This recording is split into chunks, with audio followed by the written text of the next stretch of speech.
Good morning everyone. प्रभात बॅचच्या third lecture मध्ये आपल्या सर्वांचं स्वागत आहे.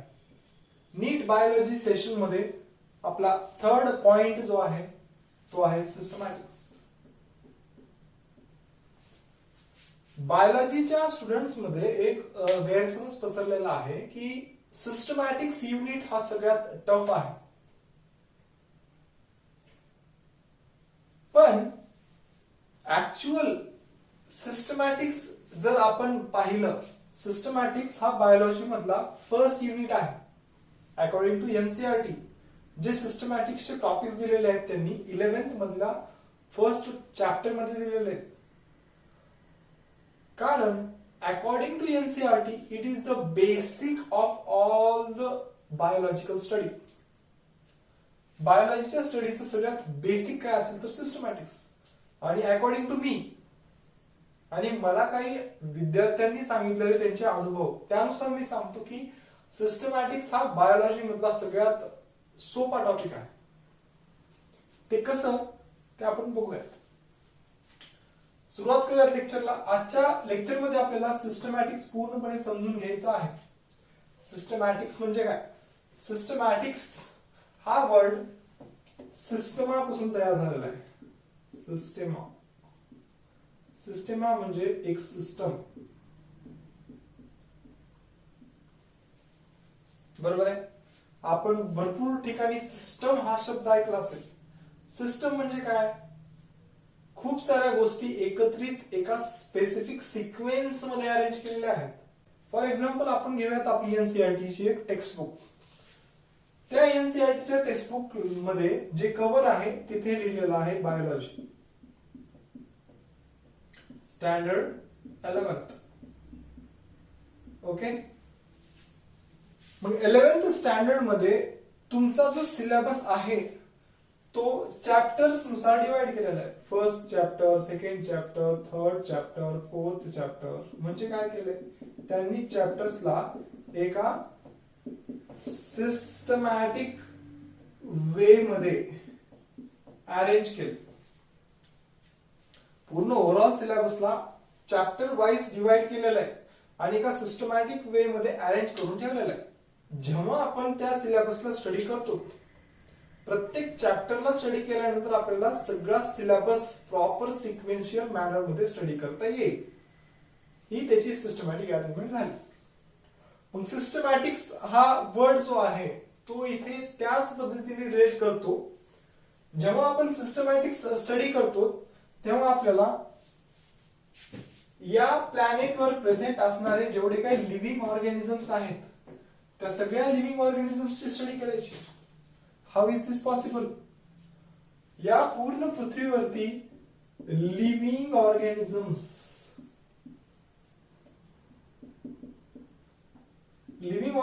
काय असतात हे आपण मागच्या लेक्चर मध्ये बघितलेलं आहे. जर तुम्ही मागचे लेक्चर्स बघितला नसाल तर मी लिंक डिस्क्रिप्शन मध्ये देतो, एकदा बघून घ्या. लिव्हिंग ऑर्गॅनिझम्स या पृथ्वीवरती किती आहेत? प्लांट्स आहेत, अॅनिमल्स आहेत, मायक्रो ऑर्गॅनिझम्स आहेत, प्रोटोझोन्स आहेत, फंगस आहेत, बरोबर आहे. व्हायरसेस आहेत. व्हायरसेस लिव्हिंग आहेत का? या प्रश्नाचं उत्तर तुम्हाला पुढे जाऊन मिळेल. या प्लॅनेटवर प्रेझेंट असणारे लिव्हिंग ऑर्गॅनिझम्स आपल्याला स्टडी करायचे. मग एवढी वास्ट डायव्हर्सिटी जी आहे, जे काही आपल्या प्लॅनेटवर प्रेझेंट असणारी डायव्हर्सिटी आहे, ही डायव्हर्सिटी एकत्रित स्टडी करणं पॉसिबल आहे का? याचं उत्तर कोण देतं आपल्याला? तर सिस्टमॅटिक्स. ओके. जेव्हा आपण या प्लॅनेटवर प्रेझेंट असणारी सगळी डायव्हर्सिटी एकत्रित स्टडी करण्याचा प्रयत्न करतो तेव्हा त्या सगळ्या डायव्हर्सिटीला एका सिस्टमॅटिक अरेंजमेंट मध्ये अरेंज करणं गरजेचं आहे. त्याला प्रॉपर सिक्वेन्शियल मॅनर मध्ये अरेंज केलेलं असेल तर आपण ते स्टडी करू शकतो. त्याला स्टडी करण्यासाठी आपल्याला कोणतेही ऑब्स्टेकल्स येणार नाहीत. एकदा डेफिनेशन बघून घेऊया. It is a study of kinds of diversity of organisms. Diversity आता जसं बघितलं, डायव्हर्सिटी म्हणजे काय? वेगवेगळ्या प्रकारचे ऑर्गॅनिझम्स या प्लॅनेटवरती एक्झिस्ट करतात, त्यालाच डायव्हर्सिटी म्हणतो.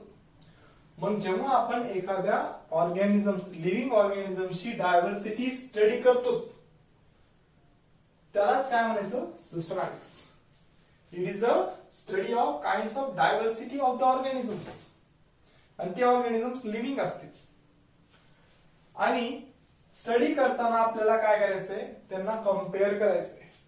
दोन लिव्हिंग ऑर्गॅनिझम्सला एकमेकांसोबत कम्पेअर करायचं, प्लस त्यांची इव्होल्युशनरी रिलेशनशिप. कोणता ऑर्गॅनिझम कोणत्या ऑर्गॅनिझम पासून इव्हॉल्व्ह झालेला आहे. आता ही डेफिनेशन वाचल्यानंतर थोडस कॉम्प्लिकेट होऊ शकतं, बरोबर आहे, कारण ह्या डेफिनेशन मध्येच कॉम्प्लेक्सिटी आहे. हे काय म्हणाले, सिस्टमॅटिक्स म्हणजे it is a study of kinds of diversity of the organisms. ठीक आहे, मला एवढं तर समजलं की डायव्हर्सिटी, अॅनिमलची डायव्हर्सिटी आपल्याला स्टडी करायची. पण पुढे म्हणत आहेत की and their comparative and evolutionary relationship. याचा अर्थ काय ते एका उदाहरणाने सांगतो.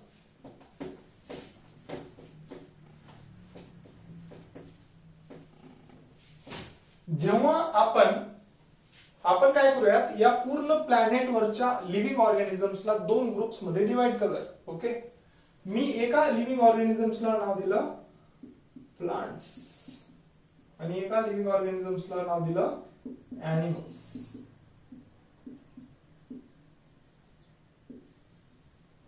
आता मी काही एक्झाम्पल देईन, ते एक्झाम्पल्स मी कोणत्या ग्रुपमध्ये ठेवू शकतो ते तुम्ही सांगा. मी म्हणलं लेमन ट्री, एखादं लेमनचं ट्री आहे. तुम्ही या दोन ग्रुप्स मध्ये त्याला कुठे ठेवणार, ऑफकोर्स लेमन ट्री आहे म्हणल्यानंतर आपण काय करणार, प्लांट्स मध्ये, प्लांटच्या ग्रुपमध्ये. ठीक आहे, मी म्हणलं एक डॉग, तुम्ही काय करणार इथे लिहिणार का नाही, डॉग तर अॅनिमल आहे, मग तुम्ही डॉगच्या ग्रुपमध्ये, अॅनिमलच्या ग्रुपमध्ये डॉगला ठेवणार. मी म्हणलं कॅट, तुम्ही इथे अॅनिमलच्या ग्रुपमध्ये ठेवणार. तुम्ही म्हणलात रोज ट्री म्हणलात, बरोबर आहे, मग तुम्ही काय करणार, याला प्लांटच्या ग्रुपमध्ये ठेवणार. बरोबर आहे ना. तुम्ही कोणताही ट्री घ्या, पाईन ट्री म्हणा, तुम्ही काय करणार, प्लांटच्या ग्रुपमध्ये ठेवणार. म्हणजे तुम्ही डिफरंट ऑर्गॅनिझम्सला कम्पेअर करू शकता. माझ्याकडे एक प्लांट आहे, त्या प्लांटला मला या दोन ग्रुप्स पैकी एका कोणत्या तरी ग्रुप्स मध्ये ठेवायचंय. मग मी काय करणार, त्या स्पेसिफिक प्लांटचे कॅरेक्टर्स या दोन ग्रुप्स पैकी कोणत्या कॅरेक्टर सोबत मॅच होतात हे बघणार. माझ्याकडे जे ट्री आहे त्या ट्रीचे कॅरेक्टर्स या ट्रीज सोबत मॅच करतायत, म्हणजे मी काय करतोय, कंपॅरेटिव्ह स्टडी करतोय. जेव्हा मी एखाद्या प्लांटला कम्पेअर करेन दुसऱ्या प्लांट सोबत, तेव्हा मला काय कळेल की हा प्लांट जो आहे तो या दुसऱ्या प्लांट सोबत रिलेट करत आहे. काय करत आहे, रिलेट करत आहे. त्यामुळे मी काय करेन, त्यांना त्या स्पेसिफिक ग्रुप्स मध्ये ठेवेल.